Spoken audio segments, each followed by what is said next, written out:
भारतीय state bank ने सोमवार को अपने ग्राहकों के लिए एक नई सेवा शुरू कर दी है। नई सेवा के तहत अब एसबीआई के ग्राहक यूपीआई के माध्यम से डिजिटल करेंसी की पेमेंट कर सकेंगे। एसबीआई के मुताबिक अपने डिजिटल यूपीआई इंटरऑपरेबिलिटी की सुविधा लागू की है। यह सुविधा ई-रूपी बाय एसबीआई नाम के ऐप से शुरू की गई है। इस ऐप में ग्राहक बिना किसी परेशानी के किसी भी यूपीआई क्यूआर कोड को आसानी से स्कैन करके पेमेंट कर सकेंगे। देखिए रिपोर्ट।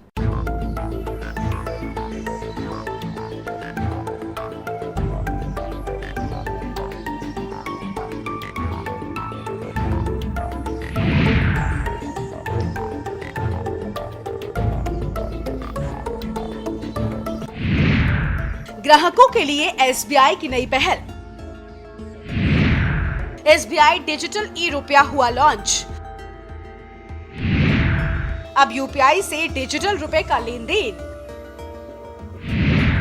ई रूपी बाय एसबीआई ऐप से होगा भुगतान। क्यूआर कोड स्कैन कर सीधे होगा भुगतान।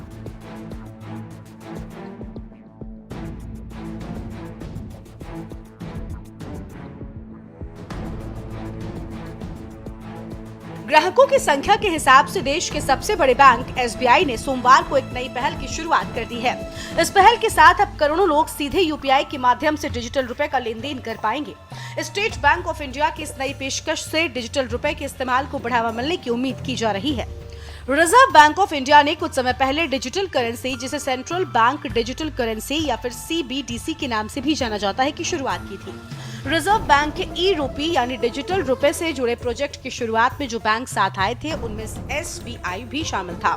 एसबीआई की नई पहल ने यूपीआई को डिजिटल रुपए के साथ इंटरऑपरेबल बना दिया। पेमेंट करने के तरीके की बात करें तो डिजिटल रुपया या ई रुपया नोट और सिक्कों का डिजिटल या इलेक्ट्रॉनिक रूप है। ई रुपया भारतीय और रिजर्व बैंक की ओर से जारी की गई नई डिजिटल करेंसी है। जब आप ई रुपए को वॉलेट में रजिस्टर्ड कर लेते हैं तब आप इसके जरिए पेमेंट कर सकते हैं। इसके लिए आपको ई रुपए बाय एसबीआई ऐप से वॉलेट में पैसे अपलोड करने होंगे। अगर आप एसबीआई से ग्राहक हैं तो आपको एसबीआई ऐप की होम पेज पर जाकर लोड कर क्लिक करना होगा। एसबीआई में आपको आपके लिंक्ड अकाउंट से पैसे ट्रांसफर करने का विकल्प मिलता है। एक बार पैसा अपलोड हो जाने के बाद आप अलग अलग यूपीआई के जरिए पैसे ट्रांसफर कर सकते हैं। यूजर कहीं पर भी, दुकान पर या किसी भी जगह पर यूपीआई क्यूआर कोड स्कैन कर सीधे डिजिटल रुपए से भुगतान कर सकेगा।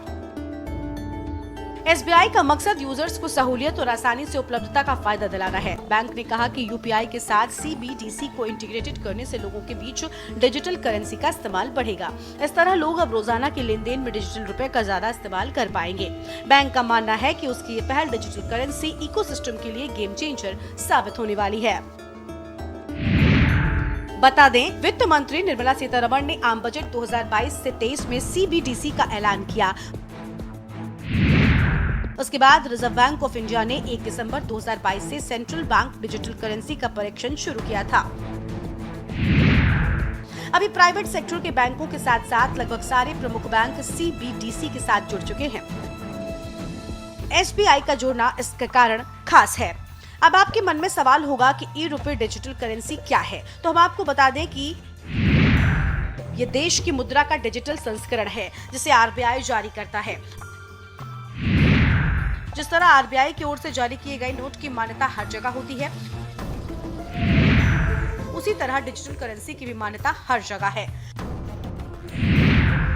अगर ग्राहक को डिजिटल करेंसी के जरिए पेमेंट करना हो